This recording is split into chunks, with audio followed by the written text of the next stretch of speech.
Hey, how's your week going? I hope it's going well and you have an even better rest of your week into the weekend. So, I wanted to look at getting out of our own way. The biggest obstacle most times in our life of moving forward is ourselves.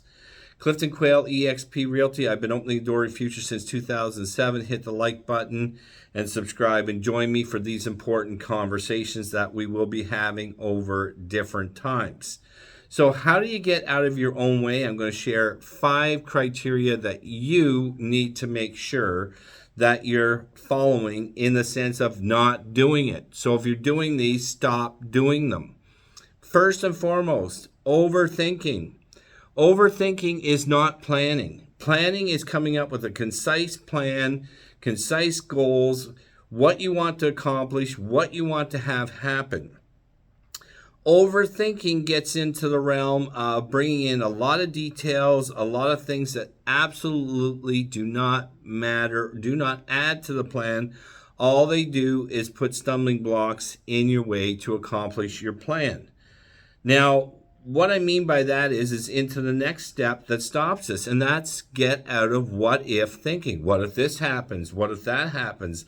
What if this doesn't go right? What if it doesn't go according to plan?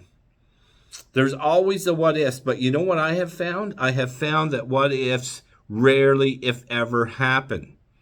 We're ending up going into, again, another realm of thinking that we don't need to. So plan and stay out of the what ifs. Stay out of your own head. Understand as well that there is, if anything good is going to happen, there always is a certain level of risk. And you need to consider that. Again, that's not getting into the realm of what if. It's not getting into the realm of just looking at every possibility that could go wrong.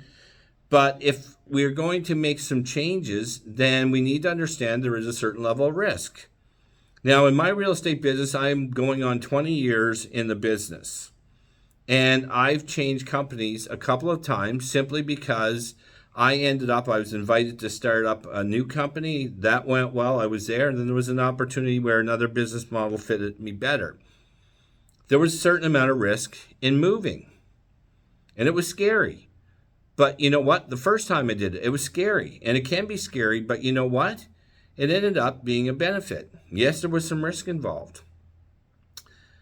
Then we get into, this is the big one. The big one. Okay?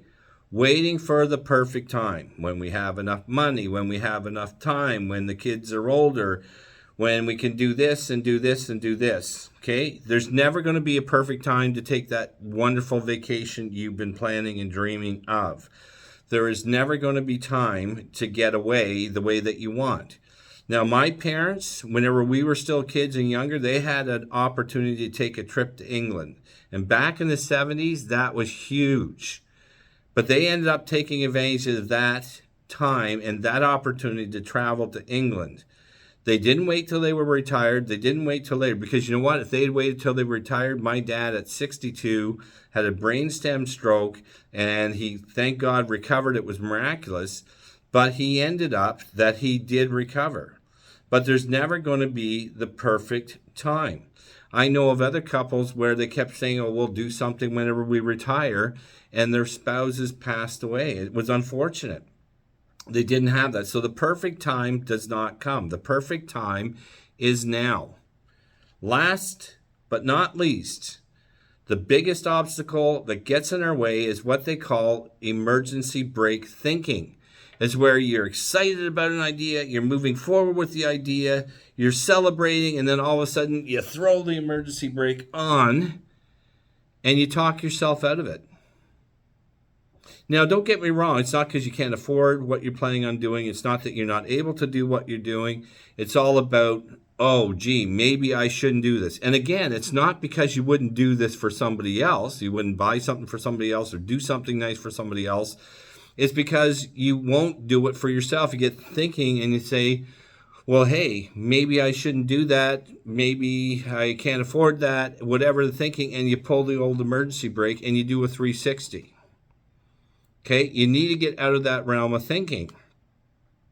So I want to encourage you, Get out of your own way. Utilize these tips.